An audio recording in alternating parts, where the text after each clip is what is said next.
Alors cette vidéo va constater à observer un petit peu des situations de proportionnalité dans un repère. On va placer des points et on va essayer de constater des choses. Avant de commencer une activité, on va faire un rappel sur les repères, vus en 5e. Je vous signale que les repères, vous allez énormément les utiliser en classe de 3e, donc ce rappel est loin d'être inutile. D'abord, un repère, c'est constitué de deux axes, en général perpendiculaires, qui s'interceptent en un point qu'on appellera l'origine du repère, le point O. On va l'utiliser, ce point O, et on va en parler tout à l'heure. Donc l'origine du repère, c'est le point O, c'est l'intersection des deux axes.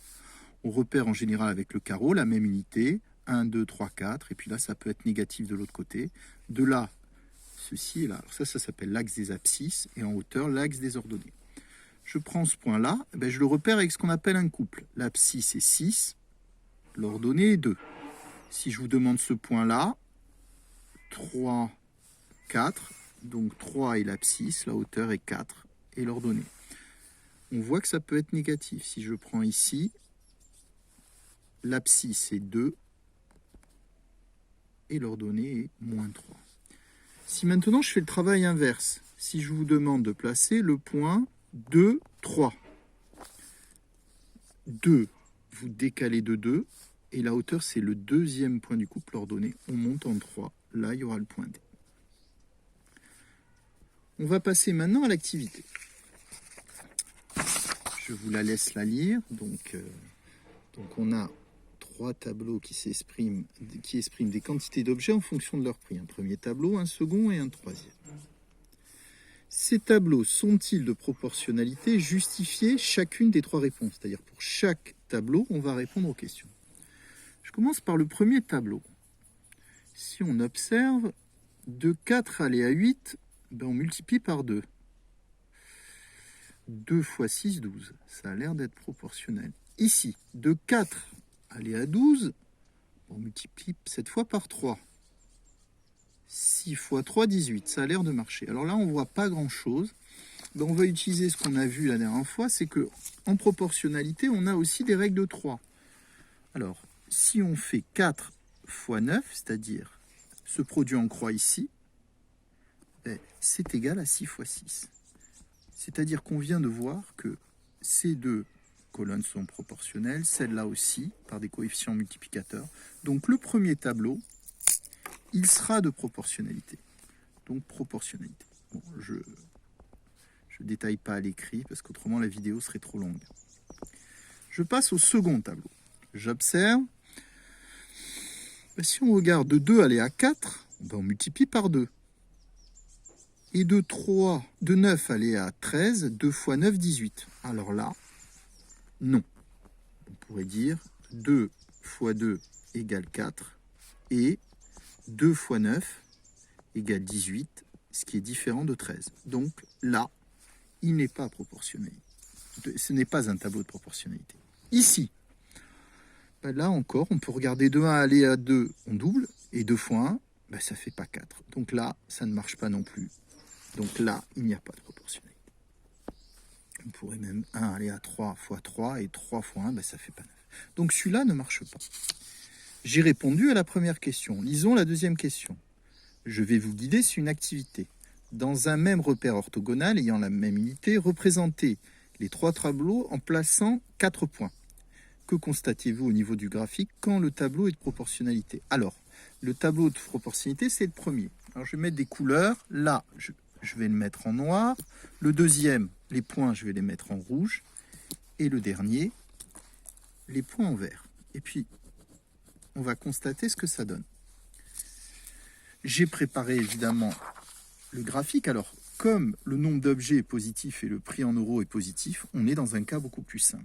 Quand vous avez un graphique comme ça, repérez toujours ce que ça représente. En abscisse, le nombre d'objets.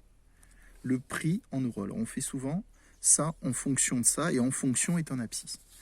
Je commence par le premier tableau. Donc, je vais placer 4 points. Qu'est-ce que ça veut dire? C'est-à-dire qu'à 4, à 4 objets qui est ici, j'ai pris comme unité le carreau, je vais monter à 6. Bon, j'ai préparé mon graphique. Donc, un premier point est ici. Deuxième point, donc 6, c'est là. Je vais monter à 9. 10 est ici, je descends de 1, 9 est là. Deuxième point. 8, allez à 12. 8, je monte à 12 qui est ici. Et enfin, 12 qui est ici, je monte à 18. Alors 18, vous voyez, j'ai préparé 20. J'enlève 2, 18 est ici. Premier constat. Alors attention, 12, vous voyez, je me suis un petit peu trompé. 12 était là, donc le bon point est ici. Hein. Ici, il n'est pas bon. Le bon point est là. Je continue. J'ai dit que je mettais des couleurs rouges pour le deuxième tableau. 0, je monte à 5. Première couleur, rouge. 2 à 9, 2, je monte à 9. 4, 5, 6, 7, 8, 9. 9 est là, puisque 10 est là, j'enlève 1. 3 à 11. 3 à 11, j'obtiens ceci. Et enfin, 4, je monte à 13. Donc là, j'étais à 15 ici, 14. Voilà. Dernier tableau. J'ai dit que je le mettais en vert. Je place les 4 points. 0, 0. Ah, c'est l'origine. 1, 1. 1, je monte de 1. 2, 4. 2, je monte à 4. 3, 4. Et encore un point. Et 3, je monte à 9 qui est ici. Ben, si je regarde un petit peu ces points, ben, je vais prendre tout simplement déjà une règle. Je vous rappelle que ce point n'est pas à voir, c'est une erreur de ma part. Les premiers points noirs, tiens, ils sont tous alignés. Les deuxièmes points rouges, c'était le deuxième tableau, ah, ils sont encore alignés. Le dernier tableau, c'était les verts. Alors si je les joins, celui-là se joint avec celui-là, celui-là se joint avec celui-là, et celui-là se joint avec celui-là. Alors déjà, ils ne sont pas alignés. Alors, je rappelle, la proportionnalité, c'était le tableau numéro 1. Là, il y avait proportionnalité. Les autres, non.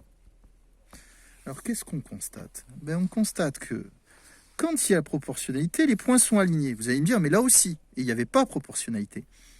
Mais en plus de ça, il passe par l'origine. Alors, on va admettre ce résultat. Donc, pour qu'il y ait proportionnalité, il faut que quand on place les points associés dans un repère, ils soient non seulement sur une droite, c'est-à-dire alignés, mais qu'ils passent par ce point qui est l'origine de repère. Si ces deux conditions sont vérifiées, il y aura proportionnalité. Si les points sont uniquement alignés et ne passent pas par l'origine du repère, ça ne suffit pas. Si ils passent entre guillemets par l'origine, mais ils ne sont même pas alignés, ça ne marche pas non plus. Alors, comme je n'ai pas un temps infini, le cours correspond à la page 124 de votre livre. Si deux grandeurs sont proportionnelles, alors elles seront présentées par des points alignés avec l'origine du repère. C'est exactement le cas qu'on a vu dans le premier tableau. Mais ça va dans l'autre sens, c'est-à-dire si on a deux grandeurs représentées par des points alignés avec l'origine du repère, c'est-à-dire si on a le graphique au départ, alors il y a proportionnalité. C'est-à-dire ça va dans un sens et dans l'autre. On place les points de proportionnalité, ils sont alignés avec l'origine du repère. Mais si on a un graphique où il y a des points alignés avec l'origine du repère, alors, dans l'autre sens, il y a proportionnalité. Ben, on va prendre le cas ici. Ben, là, vous voyez ce graphique. Ben, est-ce qu'il y a proportionnalité? Ben, bien sûr, puisque les points sont alignés avec l'origine. Par contre, ici, ben, les points sont déjà pas alignés. Il n'y a pas proportionnalité. Ceci termine la vidéo. J'espère que j'ai été clair. J'espère que vous allez bien et que le confinement n'est pas trop difficile. Je vous donnerai le travail d'ici demain pour la semaine prochaine. Merci de votre écoute.